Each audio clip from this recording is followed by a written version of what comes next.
آلاف وملايين الناس في الصحاري وفي البراري وفي أماكن النفايات والقاذورات، وعليهم ينزل المطر ويضربهم البرد كما مر عليهم لهيب الحر والسموم والشمس وحرارة الشمس وعطش الشمس ومعاناة الصيف.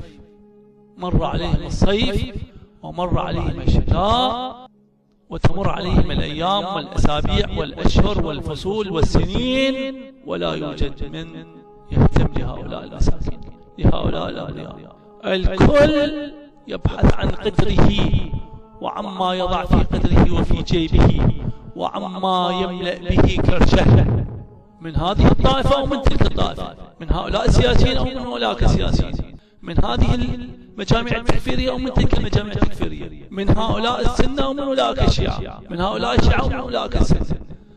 الكل يبحث عن جيبه، الكل يبحث عن نصيبه، الكل يبحث عن كعكته. لا يوجد من فيه الحد الأدنى من الإنسانية، الحد الأدنى من الأخلاق.